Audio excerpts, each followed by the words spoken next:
Los Misioneros Claretianos de América, MICLA, y la Escuela Bíblica Claretiana de los Estados Unidos y Canadá presentan ¿Sabías tú qué? La primera carta de Pablo a los tesalonicenses. El tema de hoy es Pablo y la parucía. Este texto fue escrito por Germán Ortiz, misionero claretiano de Colombia. Tiene estudios en teología y ha trabajado durante 20 años en la formación teológica en universidades y centros católicos y evangélicos. Actualmente es docente de la Fundación Universitaria Claretiana, del Centro de Estudios Religiosos de la Conferencia de Religiosos de Colombia, miembro de la Mesa Ecuménica por la Paz y coordinador del Secretariado de Justicia, Paz e Integridad de la Creación de los Misioneros Claretianos de Colombia y Venezuela.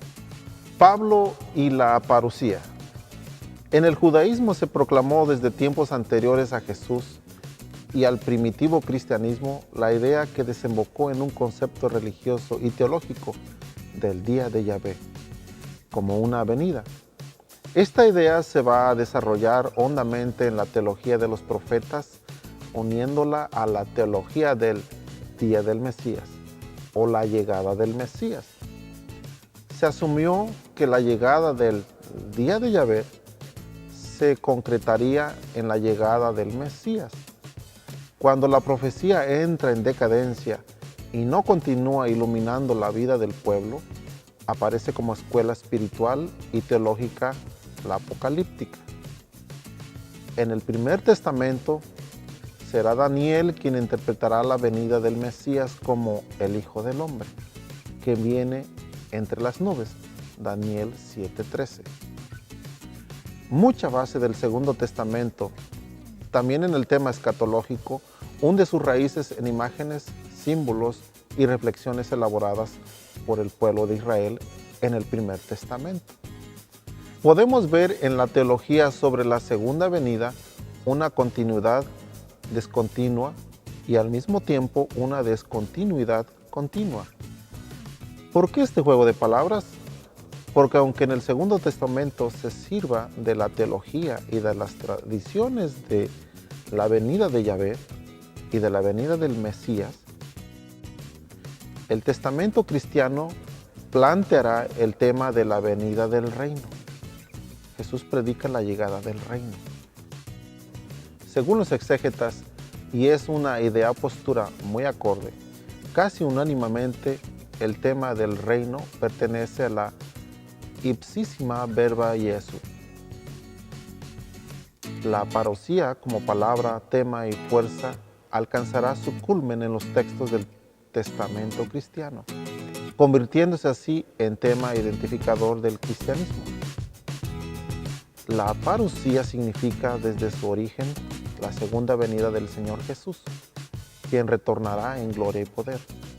La primera carta a los tesalonicenses, primer escrito de Pablo, datada por los estudiosos paulinos entre los años 51 y 53, trae consigo temas propios que expresaban el desarrollo que había logrado la parucía en medio del naciente cristianismo.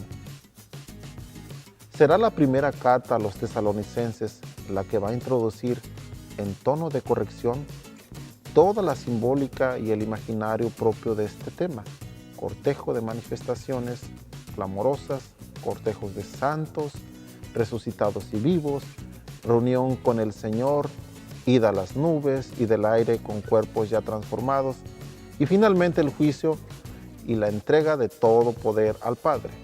Primera Tesalonicenses 4, 13, 5, 11. A la iglesia primitiva le preocupó el querer saber con exactitud la fecha de la parucía. El mismo Pablo creyó que estaría vivo para experimentar esta realidad. Primera Tesalonicenses 4, del 15 al 17. Pablo, como todos los cristianos, ignoran la fecha y se va dando cuenta que la parucía se retrasa.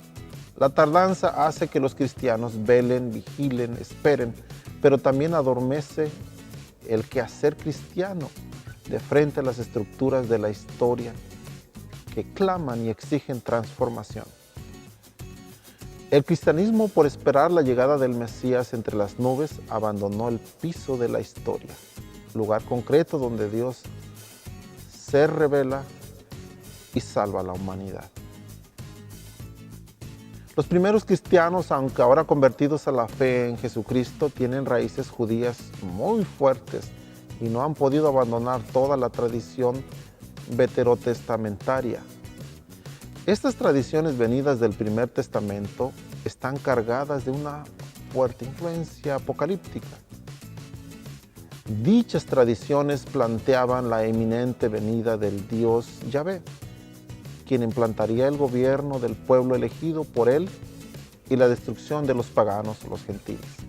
Esta misma idea embargó las conciencias de los primeros cristianos, quienes al interpretar el hecho de la parusía, estaban convencidos de la segunda venida de Jesús sería inminente, que sería muy pronto. La comunidad suspiraba la venida de Jesús por segunda vez, y en esta última, revestido de poder y gloria. Por ello, en la fracción del pan, la iglesia proclamaba, Maranatha, que se traduce como, ven Señor Jesús. Para comprender el naciente cristianismo se hace necesario conocer todo el trasfondo judío y de la apocalíptica a fin de poder interpretar de manera seria y rigurosa los elementos que determinaron el concepto de parusía en la conformación de la doctrina cristiana. Con el primer escrito a los tesalonicenses, Pablo quiso corregir la idea que los primeros cristianos de la llegada en cualquier momento de Jesús, pensando que este eón, viejo tiempo, ya estaba próximo a desaparecer. Estos planteamientos llevó a la comunidad cristiana de Tesalónica al descuido de las obligaciones de la historia. Ante la proliferación de cristianos de tipo carismático en el mundo católico y de tipo pentecostal en el mundo protestante, se hace urgente y necesario estar atentos para no cometer exabruptos en el nombre del Señor Jesús. Hemos de comprender con claridad meridiana cuál es el papel que tiene el cristianismo en la transformación social y política del mundo.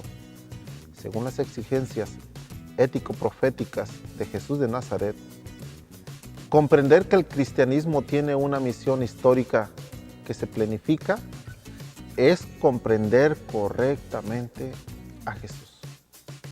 Gracias por sintonizarnos. No olvides darle un like a este video y compartir con tus amistades.